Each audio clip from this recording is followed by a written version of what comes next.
So I should look at. Okay.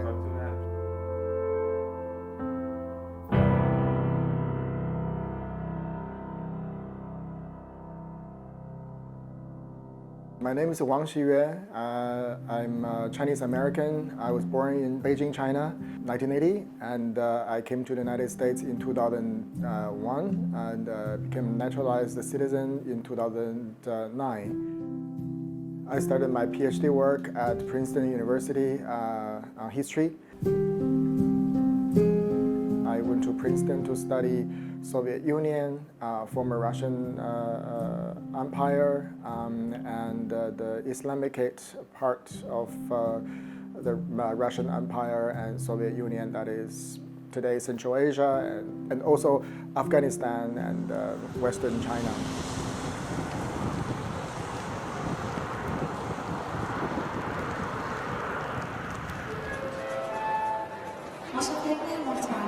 In 2016, I went to Iran for dissertation research. I was there with a clear objective to improve my Persian, to explore research opportunities.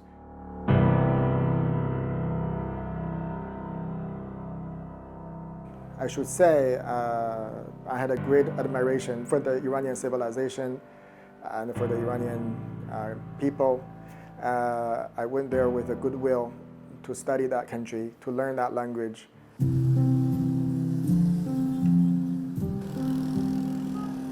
I made 2 trips to Iran in 2016, and I've got a family here, wife and son, so focus on what I need to do there and come back home.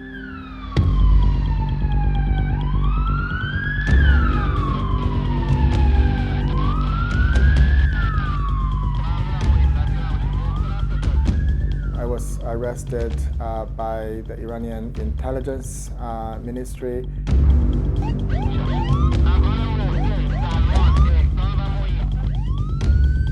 According to the Iranian authorities, I was an American spy. The charge against me was collaboration with a hostile foreign state.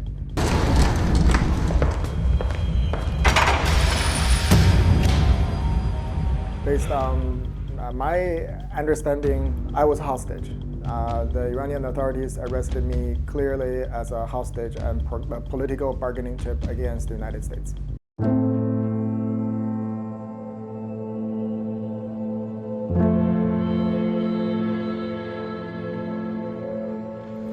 At 2:20 a.m. August 7, 2016, I was awakened by my husband Wang Xiyue's call from Tehran. He planned to purchase a ticket home and said he would call me back when he arrived at the airport. Anxiously waiting for his call back, I sent him a text message that went unanswered. Before they arrested me, they asked me to call the Swiss embassy and my wife, and telling them I was going home.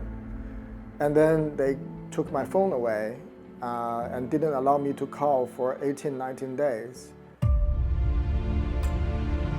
After many days, when I finally learned that he was being held in Evin prison, I became obsessed with Google Earth. I zoomed in to examine the landscape and the clusters of the gray architecture, as if I could find him behind the walls.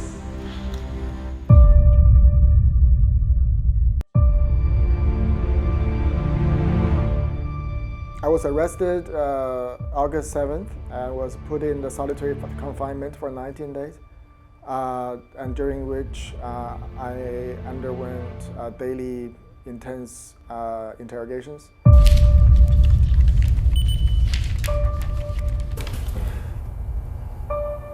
They moved me out of solitary and left me alone for 10 days, and I started interrogation again. Briefly, they got a forced confession basically, but by this time, and then just left me alone.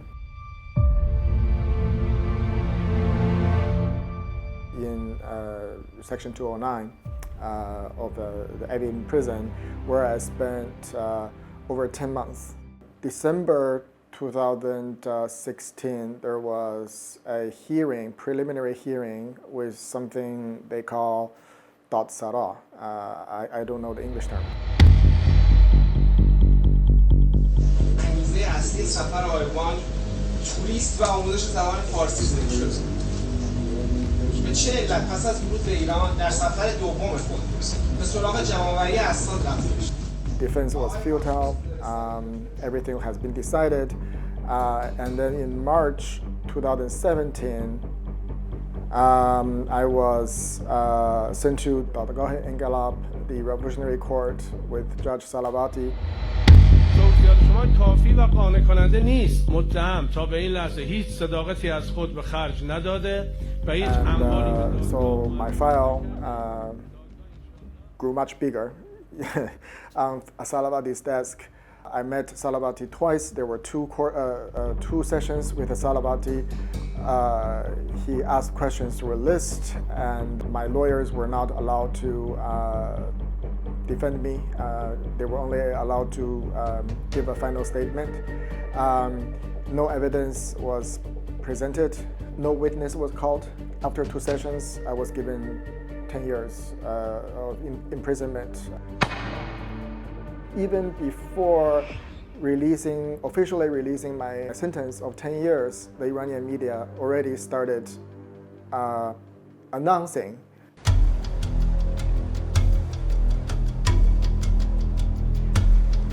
in August 2017, I went through a second court, appeal court that is, and the appeal court upheld my sentence. I was in prison for 1,216 days. It was very heart-wrenching, I would say. And for the initial 10 months, more than 10 months, I was held in a high-security prison of 209.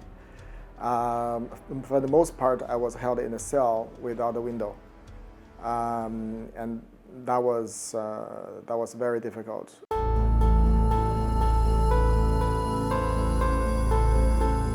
I had a zero interaction with the IRGC. My theory is that my case, perhaps a result of a factional competition. Some of the factions within the IRGC probably was engaging with the West, perhaps decided that it's not really beneficial to touch people like me for their purpose, whereas the Ministry of Intelligence decided to take a different approach. Therefore, they arrested me. I think I was being handled by 3-4 intelligence officials. Well, how do I describe? It's a mix of sternness, rudeness, and accommodation and politeness.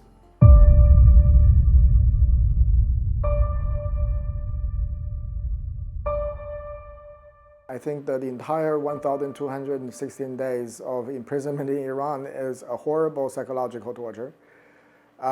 Physical torture, not so much. I got slapped on a few times, but no direct physical assault. I was forced into confession by my interrogators about perhaps a month into my arrest.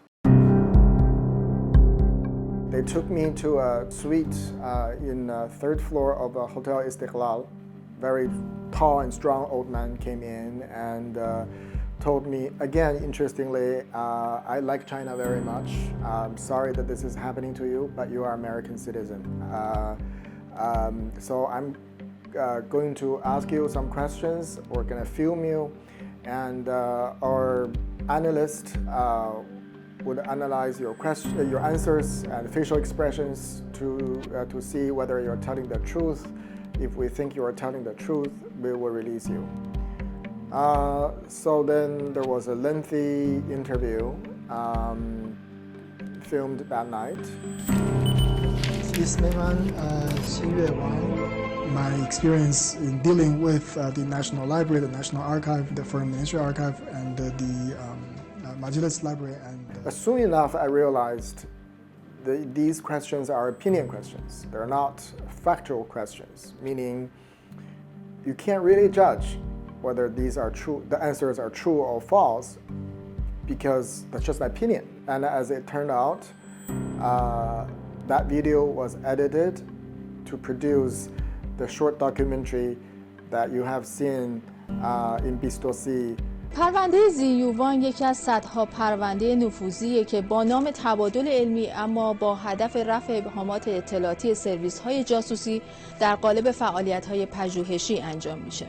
زیو وانگ در ابتدای ورود به ایران تلاش می‌کند در پوشش زبان آموز فارسی با سازمان‌های خاصی ارتباط برقرار کند. اصرار او برای در اختیار گرفتن برخی اسناد حساسیت برانگیز می‌شود. وانگ در اولین سفرش به ایران به دلیل مقاومت حراست‌های مجموعه‌های مورد نظر دست خالی به امریکا باز می‌گردد. So when I went back to the U.S. in March, I spoke to the American consul's person in charge of programs abroad. در سفر دومش به ایران اما در حال تلاش برای خارج کردن 4500 برگ از اسناد آرشیوی دستگیر می شود.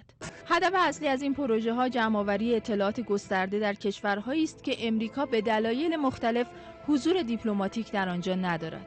فعالیت هایی که بودجه اون رو سلطنت طلب ها و اپوزیسیون ها میپردازن و اطلاعات اون به جیب امریکایی ها میره تا براندازی خیلی نرم صورت بگیره.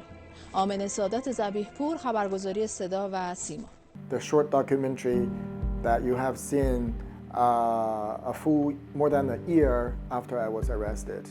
To me, in retrospect, it was just very, very clear that the Iranian authorities knew exactly from day one what they were going to do with me, how they were going to do it. Everything was planned out.